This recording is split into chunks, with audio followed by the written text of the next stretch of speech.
Hello, good people of YouTube. Mountbatten here, and today, for your weekly top 5 video, I'm bringing you guys my top 5 most overrated ships. Now, what do I mean by that? These are ships that are hyped up beyond belief, and Wargaming knows that. They usually offer these ships, most of these ships, there's one that this doesn't happen to, in some type of crazy event, be it some type of nutty loot box event or a auction, and a couple of these ships have been in the auction before for eye-watering amounts of doubloons. We're talking thousands and thousands of US dollars worth of doubloons for a pixel item, right? So these ships are actually pretty much every single ship on this list is a good ship, but they're way overrated for what Wargaming normally asks for them when they are available, again with the exception of one ship on this list, but we'll get to that when we get there. So let's get ahead and get right on into it. If you do find yourself enjoying this video though, please make sure you drop a like, leave a comment, subscribe to the channel before you click off of the video. Helps out on the YouTube side of things. So coming in at number 5, we have the Tier 9 Premium Japanese battleship, the Musashi. Now, again, I like the Musashi. The Musashi is a good ship. If you could go into the armory and exchange some coal or some cash for the Musashi for the price of a normal Tier 9 Premium, I would say 100% do it. It's one of the best premium battleships in the game. However, the Musashi is not available in any method coming close to that. The last time she was available was in the auction, where she went for quite a bit of doubloons. I believe the winning bid was somewhere along the lines of like, oh lord, it was what, $300 and something worth of doubloons US, and that was the winning bid. There were players that bid way more than that for the Musashi in that auction. Now, of course, in the auction, you have to bid with doubloons, meaning that you have to buy the doubloons. When you buy the doubloons, you don't get a refund. So players threw literally thousands of dollars at the game trying to get the Musashi in this auction, and they don't get that money back, right?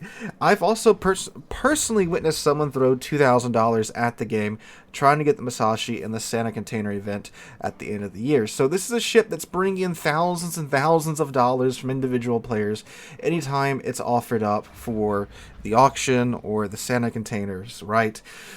It's not worth that much. It's a good ship, don't get me wrong. It's a wonderful ship. It's got the Tier 9 premium economy. You have the Japanese 18.1-inch guns, you know, and considering it's not the Yami, you can't take the Yami unique upgrade. So in fact, you usually just take the reload module. So you have like a 26-second reload on Yamato guns.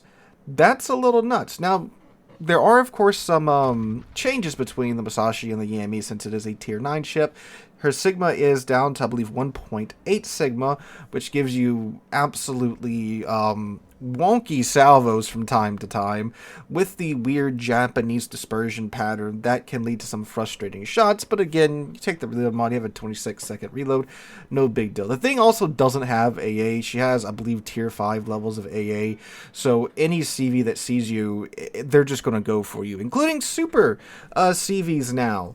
That's fun, going against a USS US or an Eagle in a ship with Tier 5 AA. So, yeah, now I know AA doesn't really do anything anyway. Yeah, that's true, but you have Tier 5 AA at Tier 10. So naturally, the CV players know that, and they're going to go for you because you are essentially, quite literally, free strikes for them. So that's very frustrating to deal with the Musashi. And again, this is a ship that normally, again, at the auction, like $300+ for her.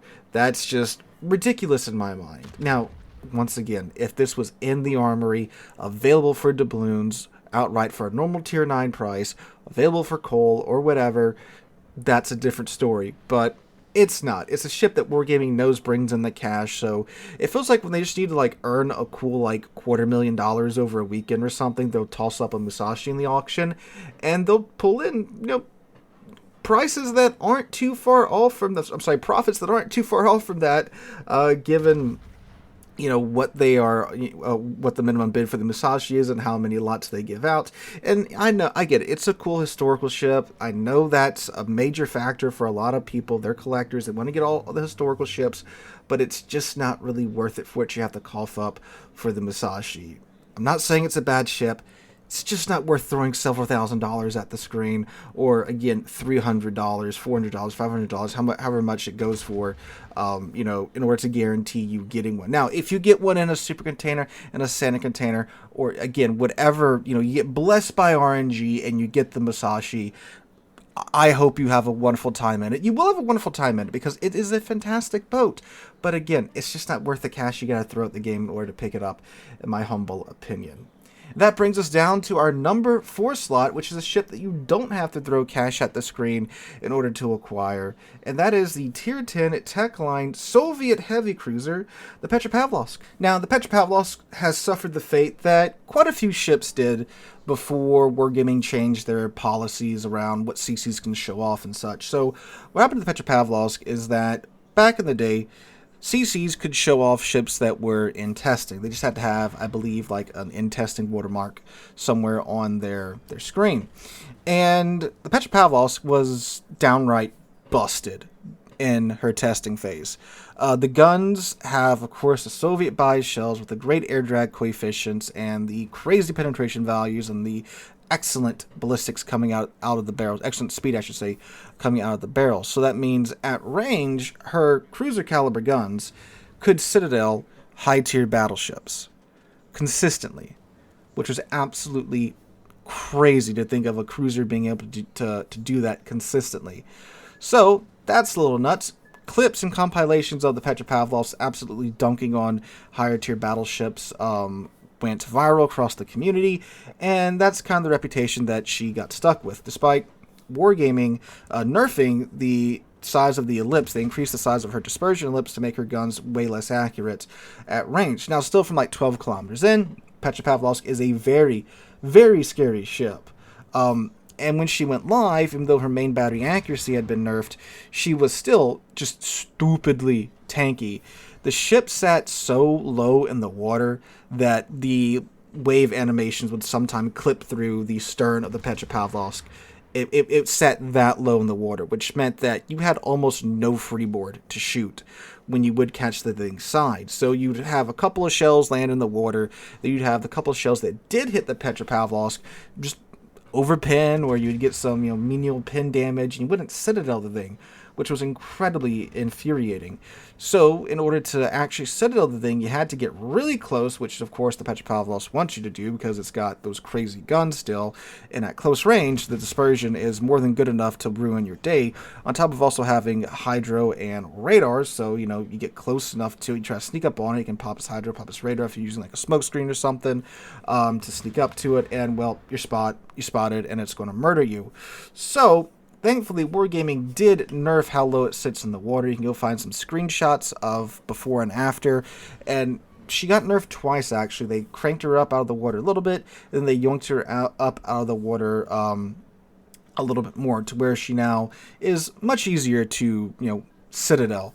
And now, really, from any reasonable range in high-tier battleships, if you know where to aim, which is, well, at the waterline, you can citadel Petropavlovsk if you catch it broadside. It's much more in line with the other high-tier Soviet cruisers, where they are incredibly tanky from the bow end, but you catch their side, you're gonna cause some damage. They also nerfed her deck armor from 50 to 40 millimeters, and her casemate armor from 50 to 40 millimeters as well, too, so that makes her a little bit more squishy. Now, don't get me wrong. The ship is still very good. It gets restricted in every season of clan battles for a reason. But it's not this crazy Soviet bias machine that it was, back in the day. And it is an older ship too, but I still find it carries this reputation. You still see people complaining about it in chat all the friggin' time.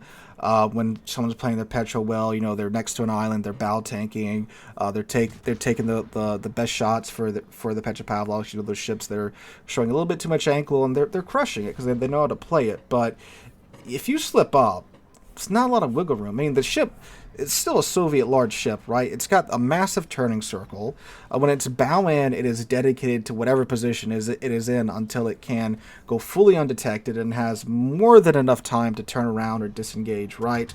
So you still very much have to know how to play it correctly, or you will get punished in it. Now, the unique upgrade is very spicy for it. It gives you a 10% buff to the AP shell damage and a 10% buff to the dispersion at the cost of one of your consumables. Which, if you have, like Kusazov, it's like, oh, well, I still have the same base number of consumables anyway. So it is still a very good ship. It's a free ship. It's a ship I would highly recommend anybody grind out. But it's not this destroyer of worlds that it's made out to be at times. You definitely have to know what you're doing with it. And, I mean, still, like, even like the HE is terrible on it, right?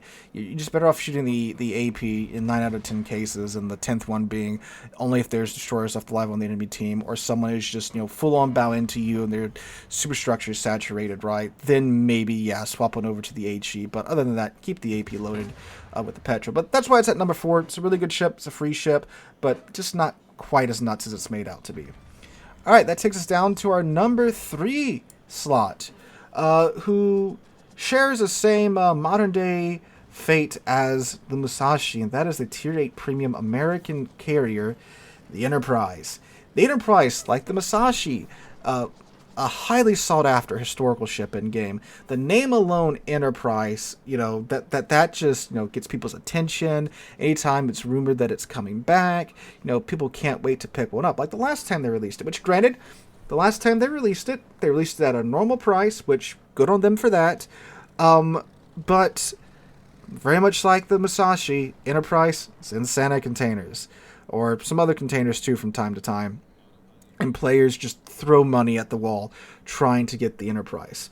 Now, the Enterprise is in a little bit different of a situation than the Musashi. But the Musashi, not much has changed with the Musashi since her release. I mean, like, she got the ASW that was like 5 kilometers. I believe they finally buffed it to the 10-kilometer range now, or maybe the 8-kilometer range. But it's better than it used to be. That's my point. But, like, her base stats are still pretty much the same. The Enterprise, on the other hand, has gone through, oh my god, so many global CV changes, and some direct nerfs as well. The Enterprise back in the day, back from like RTS CVs, was undoubtedly one of the most powerful CVs in game, probably the most OP CV in game, bar none. And even after the CV rework, where we got the modern CVs, she was still stupidly overpowered.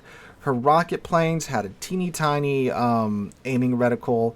There was no machine gun firing delay between clicking attack and the rockets actually going.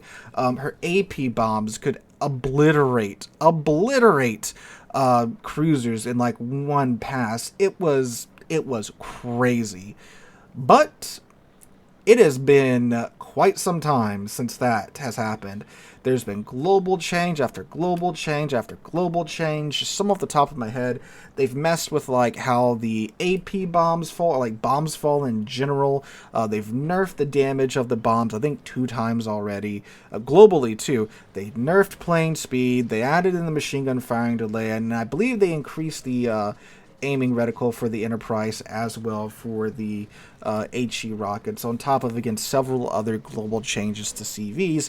So the Enterprise of today is not the Enterprise of yesteryear, where it's something that can win the game single-handedly with just a semi-competent player at the helm. It is a far cry from that. Now, is it still strong? Oh yeah, it is still a very strong CV because of its plane restoration time alone. The plane restoration time for the Enterprise is like 60-ish seconds. I believe you can get it below 60 seconds for most of the planes if you build into it. And the rocket planes are still really good. You just have to get used to the the firing delay now, but you can't just kind of fly around and just dunk on DDs like you could back in the day with the old Enterprise's rockets. The AP bombs, they've been nerfed. The reticle's been nerfed. They kind of fall toward the edge of the reticle now. Well, they changed it to where the bombs tend to go to the edge of the reticle. Then they changed it to where the bombs go toward the center of the reticle more. Then I think they finally put it somewhere in between. But it's not like before where you could consistently get 95% of your bombs to Citadel, the target ship. But sometimes it still happens. It's still pretty good when it happens. I think the only thing that hasn't really been changed is her torpedo bombers, which are pretty standard American torpedo bombers, right? They're slow torps, right? But if you get them all to hit, you're doing pretty decent damage. So, like, the ship itself, it's somewhere around, like, Kaga, because Kaga, like the Enterprise, has good plane restoration time. So, if you don't just absolutely fly into the flat clouds while they're still in game, you won't run out of planes in the Enterprise. That's what makes her a really strong ship in today's World of Warships. And sure, if she comes back like she did before, where you can just buy her for a normal price, that's pretty good. But again, keep in mind, it is not the ship that it was several years ago, and it doesn't carry the... I mean, it still carries the reputation, I should say, but it doesn't live up to that reputation anymore. Still a very strong ship. Again, if you get it at normal price, it's a good deal. But again, don't go throw thousands of dollars at the game trying to get this thing like we've seen people do in the past beforehand. But again, it's a historical ship. Everybody wants it. Still a really good carrier. Just, again, not worth several $100s for a digital item. All right, going our way down now to number 2. We have the Tier 10 Russian light cruiser, the Smolensk. The Smolensk, again, similar story to the Enterprise. Released back in the day, incredibly strong ship. Probably the ship I had the biggest beef with until the Thunderer came out, right? Man, if you're from back in the day, you remember 19 kilometers Smolensk. Oh, that raised my blood pressure so much. Playing like a Tier 8 battleship, getting double up tiered to Tier 10, and getting farmed down by a light cruiser from outside of my main battery gun range. Ooh, man, I remember playing my Massachusetts and just, it's like he's just outside of my range. He can stay outside of my range, and I can't get within main battery gun range of him. Or when I could, it's the Massachusetts, so the shells aren't all that accurate. So you get one hit, and of course it overpins him. Oh my god, I hated this ship back in the day. And I'm sure, again, many a player did, which is why it has this reputation. But like the Musashi, the Smolensk, they cart this thing out every now and then for the auction. The Smolensk B was in the auction for this Black Friday. Thankfully, that one didn't go for too crazy of a price. The Smolensk the year before absolutely did. I think it sold for like $300-400 US, something like that. And they sold like 1,000 or 2,000 copies of it. So that's kind of nuts, thinking about how much money Wargaming made there in one weekend. But anyway, so yeah. Now, again, like the Enterprise, lots of things have changed about the Smolensk.